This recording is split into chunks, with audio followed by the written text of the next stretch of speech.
Okay, good morning, friends. So, in the previous lecture, we discussed the rule of debit credit for personal account, that is, debit the receiver and credit the giver. Now, second rule is for real accounts. Now, as I explained earlier, real accounts means all accounts relating to goods or assets. See, real accounts can be categorized into two categories: goods accounts and assets accounts. Transactions take place pertaining to goods and assets. See, either goods or asset comes in or it goes out.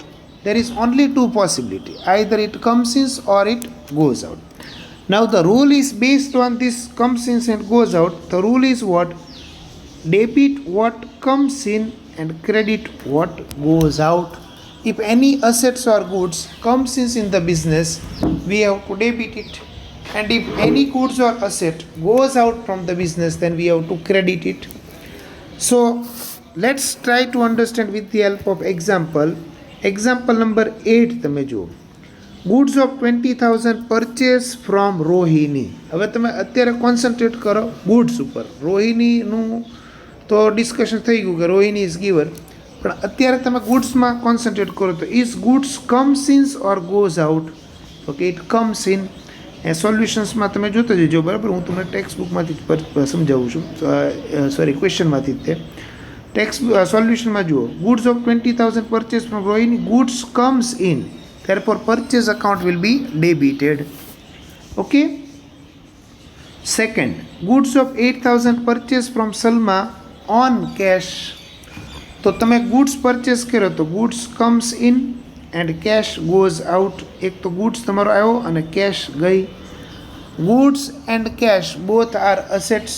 તો goods comes in, so we have to debit purchase account, and cash goes out, so we have to credit cash account. આમ થાય. Next તમે જુઓ. Furniture of 10,000 purchase from Rajesh. તો furniture comes in, Rajesh is giver. અત્યારે concentrate કરો ફર્નિચરમાં. Furniture comes in, તો furniture is asset.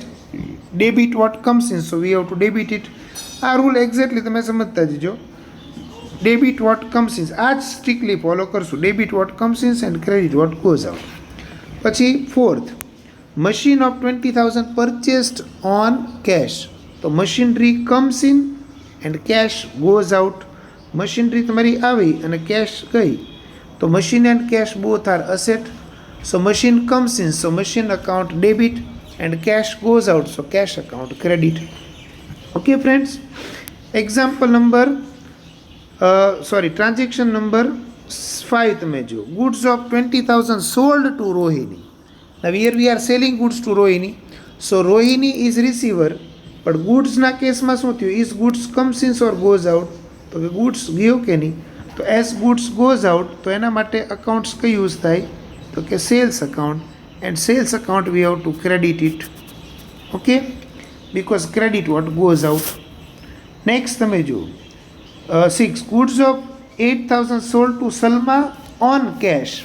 તો કેશ કમ્સ ઇન, એટલે કેશ અકાઉન્ટ ડેબિટ કરવાનું, અને ગુડ્સ ગોઝ આઉટ એટલે સેલ્સ અકાઉન્ટ ક્રેડિટ કરવાનું. As per the rule credit was what goes out, so sales account will be credited. Okay. પછી 8 તમે જુઓ. Old furniture of 7, old furniture of 10,000 sold to Rajesh. તો Rajesh is receiver and we are selling furniture, તો furniture goes out. Now as furniture goes out, as per the rule, we have to credit furniture account, credit what goes out. And 8th, machine of 20,000 sold on cash. So here, as we are selling machinery for cash, cash comes in and machines goes out. So cash and machines both are real. So cash comes in, so cash account debit, and machine goes out, so machine account will be credited.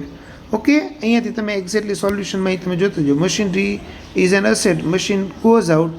Okay, and cash comes in, તો machine credit થશે અને cache debit થશે. આમાં એણે 50% જ explain કર્યું છે, મેં તમને ફૂલ્લી એક્સપ્લેન કરી દીધું.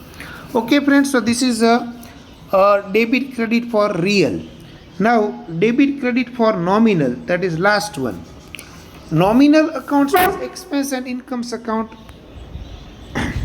Under nominal account, income and expenses are there. All expenses are debited and all incomes are credited. Rule is very simple. Debit expenses and losses, credit incomes and gain. You will just try to understand whether it is expense or it is income. બરાબર છે. જો એકદમ normally આપણે બિઝનેસમાં જે day to day transaction થતા હોય એના ઉપરથી થશે. First one, 5,000 paid for salary. Now just decide, salary paid is it expense or income? It is expense. તો સેલેરી એકાઉન્ટ શું થશે? ડેબિટ થશે. ઓકે, હું અહીંયા લખી નાખું છું. If account is debited then I will put it arrow here. If account is credited, I will put it arrow this side. So salary is expense, so debit. Second, paid rent. So rent આપણે pay કર્યું, again paid છે, that means it is expense. Expense છે એટલે rent account debit. Third, paid telephone bill. Again we are paying, so it is expense.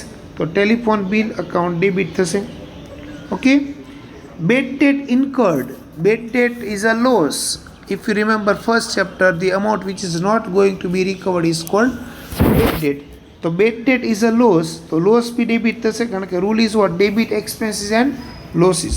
તો પહેલા 4 transactions ની અંદર જો expenses and losses છે, so this all expenses or losses are to be debited. Okay?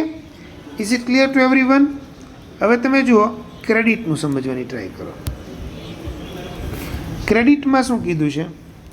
Brokerage received. તો brokerage is income. Income છે એટલે credit થાય, credit the income. Dividend received. તો again dividend received is income. Income છે એટલે credit થશે.